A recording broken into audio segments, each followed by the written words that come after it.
उम्मीद है आप खैर खैरियत से होंगे और पढ़ाई अच्छी चल रही होगी। और मोस्ट प्रोबब्ली ज़्यादातर कॉलेजेस में क्लासेस भी ख़त्म हो गई होंगी। तो अब आप लोग रिवीजन के लिए फुली तैयार हैं। जैसे वैसा आपने भी कहा और बाकी आपको बताया गया है कि ये रिवीजन क्लासेस बड़ी आइडियल अपॉर्चुनिटी है। होता ये है कि जो लास्ट मंथ है उसमें स्टूडेंट्स बैठ के सोचते हैं कि चलो अब हम तैयारी करना शुरू करें। फिर 3-4 दिन तो वो प्लान करते हुए गुजार देते हैं। और उसके बाद जब वो अपनी प्लानिंग के साथ चीज़ों को लेके चलना चाहते हैं तो वो कभी भी बड़ी तेजी से रिवाइज नहीं कर पाते। तो टीचर्स इस बड़ी बेहतरीन पोजीशन में होते हैं कि वो बड़े अच्छे तरीके से कम टाइम में आपको ज़्यादा बेहतर तरीके से कम्प्रीहेंसिव रिवीजन करा सकते हैं।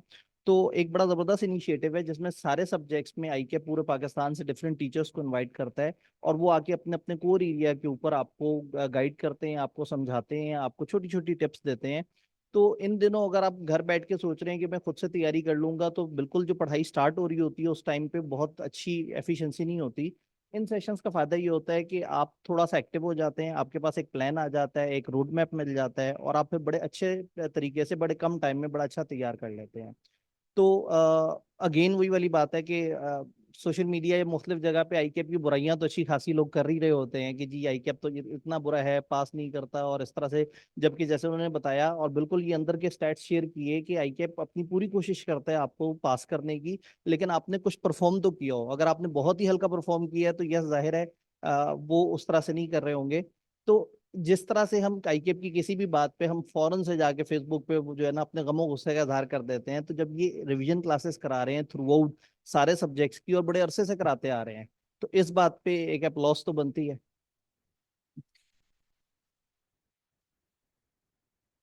तो मैं आप लोगों को सजेस्ट करूंगा कि एग्जैक्टली उसी प्रोफाइल से जिससे आपने कभी आईकेप के बारे में कोई गमो गुस्सा शेयर किया, उसी से जाके एक दफा जरूर शेयर कीजिएगा कि मेरा प्रोफेशनल इदारा जो है वो मेरे लिए प्रैक्टिस के लिए लास्ट मंथ में जिस वक्त मुझे कोई मैप नजर नहीं आ रहा होता तो वो कोशिश करता है और बेस्ट रिसोर्सेज को एक जगह इकट्ठा करके, जाहिर है हर कॉलेज में क्लासेस हो रही होती हैं, लेकिन एक जगह पे पूरे पाकिस्तान के बड़े अच्छे अच्छे टीचर्स को इकट्ठा करना ये आईकेप ही कर सकता है और आईकेप ये करता है और बड़े अरसे से करता आ रहा है। और इंशाल्लाह ताला ख्वाहिश ये है कि इस एक्टिविटी से आप सब लोगों को फायदा हो।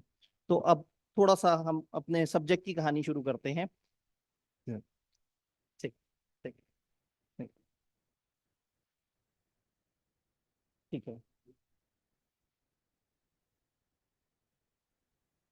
ठीक।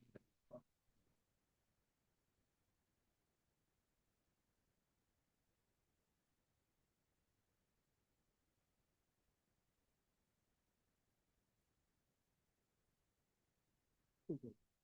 अभी वाइस प्रेसिडेंट साहब ने और बाकी आईकेप के लोगों ने एक छोटा सा फीडबैक दिया। वो कह रहे हैं कि अगर आप लोग हर सेशन के एंड पे आपसे फीडबैक शेयर होगा, अगर आप उस फीडबैक के टाइम पे कुछ अपनी अच्छी अच्छी सजेशंस देंगे, कुछ आइडियाज शेयर करेंगे, तो ये जरूर उसको इम्प्लीमेंट करेंगे। क्योंकि ओवर द ईयर ये सिस्टम बेहतर से बेहतर होता चला जा रहा है और आहिस्ता आहिस्ता लोगों की इसके ऊपर ऑनलाइन रिलायंस काफी बढ़ती जा रही है। जैसे एक टाइम था कि सेशन स्टार्ट होते थे तो फुल हाउसफुल होता था और लोग जो है कहते थे नहीं हमने ऑनलाइन नहीं पढ़ना। अब चूंकि ऑनलाइन स्टडी जरा एक बेहतर मोड बन गया है तो इस वक्त भी फिजिकल से ज्यादा ऑनलाइन लोग आके इन क्लासेस को ले रहे होते हैं। तो अगर उसके हवाले से आपने कोई फीडबैक देना है, जैसे हम अभी बैठे हुए थे तो डिस्कशन हो रही थी कि फेसबुक पे एक बड़ी वीडियो बन जाती है 3-3.5 घंटे की, तो वो कहते हैं कि टीचर अगर उसको हमें ब्रेक करके बता दे कि उसमें क्या क्या सेशंस हैं, तो हम उसको अपने पास यूट्यूब में छोटे छोटे टुकड़ों में अवेलेबल करते हैं ताकि स्टूडेंट्स उसको जाके प्रॉपर तरीके से अटेंड कर सकें। तो बहरहाल आप लोगों ने बड़े ऑनेस्ट फीडबैक देने हैं, यकीन माने आपका फीडबैक काउंट करता है। आपके पेपर्स के फौरन बाद जो आप फीडबैक देते हैं उससे भी आईकेप को काफी हेल्प मिलती है, क्योंकि आईकेप एक इदारा है और हम जो है वो बस दूर बैठ के उस इदारे के बारे में गुमान कर रहे होते हैं कि वो हर वक्त बैठ के कुछ साजिशें तैयार कर रहा होगा कि किस तरह से हमने बच्चों को फेल करना है। ये हमेशा कोशिश करते रहते हैं, लेकिन एक कम्युनिकेशन गैप है। आप अपनी बातें इनको नहीं बता पाते, आप अपनी बातें सारी फेसबुक को जाके बताते हैं, इंस्टा को जाके बताते हैं। इनको ईमेल करें, इनके रेलेवेंट फीडबैक वाली जगह पे फीडबैक दें। एक पेपर बहुत आउट ऑफ पैटर्न आया, आप उस फीडबैक पे ऑफिशियल लिंक पे जाके बताएं, रादर देन कि आप फेसबुक पे आके कह रहे हैं लो जी आई के अपने तो अजीब सा पेपर बना दिया। तो मैं आपको यही सजेस्ट करूंगा कि जितने ऑफिशियल रेलेवेंट तरीके से आप कनेक्ट करेंगे उतना इदारा आपके लिए आहिस्ता आहिस्ता चीजों को बेहतर करता जाएगा। अब ऐसा ना हो कि आपको लगे कि सर जो है वो आईकेप को ही सपोर्ट कर रहे हैं, हमें तो सपोर्ट नहीं कर रहे। तो हम रिवीजन क्लासेस को स्टार्ट करते हैं। नॉर्मली आईकेप में जब रिवीजन क्लास का मौका मिलता है तो मैं इनसे 5 दिन मांगता हूँ कि मुझे 5 दिन 3.5-4 घंटे चाहिए ताकि सब्जेक्ट की एक थोड़ा तैयारी हो सके। लेकिन अब इतने ज्यादा मॉड इतने तरीके आ गए हैं आपके पास, पूरे पूरे कोर्स की बड़ी भरपूर एक्सेस भी मौजूद है। तो इस दफा सब्जेक्ट भी जरा बेचारा गरीब से ही था। तो इनके साथ जो टाइम टाई अप हुआ वो 2 दिन का टाइम टाई अप हुआ कि 2 दिन में हम लोग इसको तेजी से रिवाइज करें, इसकी स्ट्रेटेजीज देखें। तो इस वक्त जो हमारा फोकस है वो मोर ऑन स्ट्रेटेजीज है कि हमने इस पेपर को कैसे लेके चलना है। और हमने एक सफिशिएंट टाइम, तकरीबन half of the time dedicate करना है सारे पास पेपर्स को। 2009 से लेके अभी तक के जितने भी पास पेपर्स आए हैं उन सबको सामने स्क्रीन पे लेके आएंगे और डिस्कस करेंगे कि वो किस तरह की अप्रोच थी। बहुत सारे लोग बी लॉ के बाद कंफ्यूज हुए हुए होते हैं सी लॉ को लेके कि यहाँ बहुत लॉजिकल पेपर आ रहा है और इससे डरे हुए होते हैं। तो अब हम 100% ऑफ द पास पेपर्स को सामने लाके एक दफा देखने की कोशिश करेंगे कि वो मिथ वाकई ही जेन्युइन है या नहीं। थोड़ा सा सब्जेक्ट की प्लानिंग करते हैं। जब भी हम कोई भी सब्जेक्ट, कोशिश होगी अगर तो नई स्कीम तकरीबन आने लगी है तो आईक्यू की पूरी कोशिश होगी कि जो दरमियान में पेंडिंग एक एक आधे आधे पेपर वाले बच्चे रह गए हैं उनको निकालने की कोशिश की जाए, लेकिन खाली पेपर को पास नहीं करेंगे।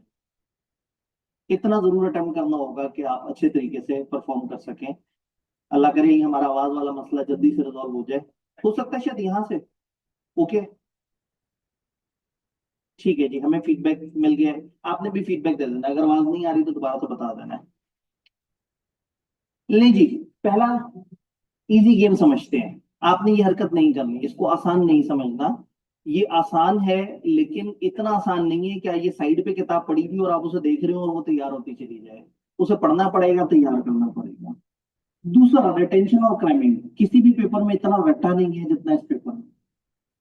इधर आपको डायरेक्ट रिपोर्ट के कंटेंट याद करने होंगे, वो लिक्विडेटर जो रिपोर्ट बिहेवियर है उसके कंटेंट याद करने होंगे, टाइम याद करना होगा, डेज, पेनल्टीज। तो इधर क्रैमिंग वाली चीजें काफी ज्यादा है और आई कैप में उसकी भी एक वैल्यू है। मेरे ख्याल में अभी भी कुछ मसला है शायद। जी, ऑनलाइन मसला है अभी।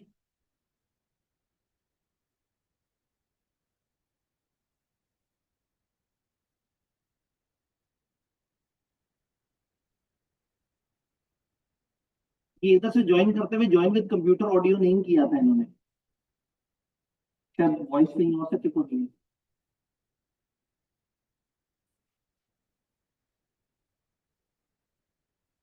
अच्छा, वो उन्हें भी पता है ना, बच्चों ने देखना तो ऑनलाइन ही है। सामने तो जो है ना वो बहुत ही वो सीरियस स्टूडेंट आए हैं वो आते हैं, और वो बहुत सीरियस स्टूडेंट और नॉन सीरियस स्टूडेंट की वजह से बेचारा रुक जाते हैं। मेरे ख्याल में बस एक आध दफा जरा ये सेटिंग सही हो जाए। मैं फिर अपने अपने कॉलेज कॉलेज। में भी एक बात कहता हूँ अक्सर कि मुझ में से ना कुछ शुआएं निकलती हैं जिससे आईटी खराब हो जाती है। वहां माइक खराब हो जाते हैं, स्क्रीन रिले होना बंद हो जाती है। वो गो टू वेबिनार जो सारी क्लासेस में बड़ा जबरदस्त चल रहा होता है, अचानक से मेरी क्लास में जैसे ही ओपन होता है उसके जनाब माइक के मसले आना शुरू हो जाते हैं, शेयरिंग के मसले आना शुरू हो जाते हैं। तो तो कोई कोई आईटी को दुश्मनी है। हाँ, घबरा जाती है, वो कहती है ये कौन आ गए। आई आई होप होप कि कि अब अब शायद शायद आवाज आवाज आ रही हो। बाकी बाकी सबकी बात आवाजें जा रही थी, मैंने बोलना शुरू किया आवाज बंद हो गई। या मेरे ख्याल में बाकियों को कुछ सुन नहीं रहा था। वो तकरीर कर रहे थे और जो है ना वो बच्चों ने कहा कि हाँ ये तो सारी पढ़ी पढ़ी लिखी बातें करेंगे, चलो जब ये जाएंगे, जब टीचर आएगा ना तब सुनना शुरू करेंगे। वो बेचारे अपनी प्रोफेशनल सी तकरीर करके चले गए और जो है ना आवाज पहुंची नहीं। मुझे फखर हो रहा है, आज मैंने दो सेशन प्लान किए थे। आज के दिन 2 सेशन, कल के दिन 3 सेशंस। पहले वाले पे सारे तजर्बे होते हैं ना, उसके बाद स्मूथ हो जाता है प्रोसेस।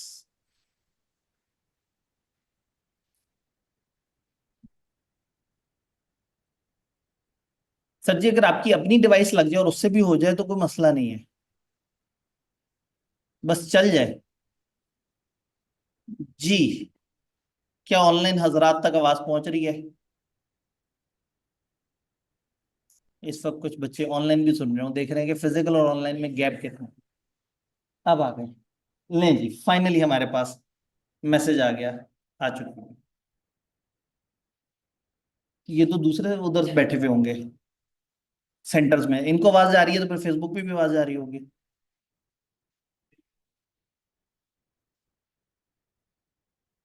आईटी वाले भाई जब हमें फाइनल सिग्नल देंगे हम आगे शुरू हो जाएंगे।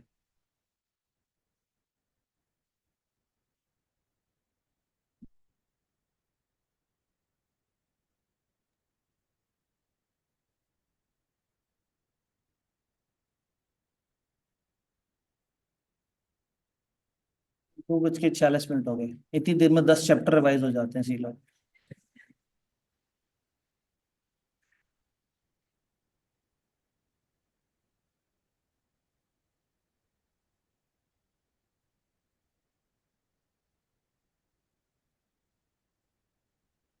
ठीक है जी, मुझे बताया गया है कि अब आवाज के मसले हल हो चुके हैं। ठीक है जी, मैं फिर कंटिन्यू रहता हूँ, अगर आवाज का मसला है तो आप लोग आपस में एक दूसरे से कोऑर्डिनेशन करके, ठीक है जी। गुफ्तगू को वहीं से दोबारा शुरू करते हैं।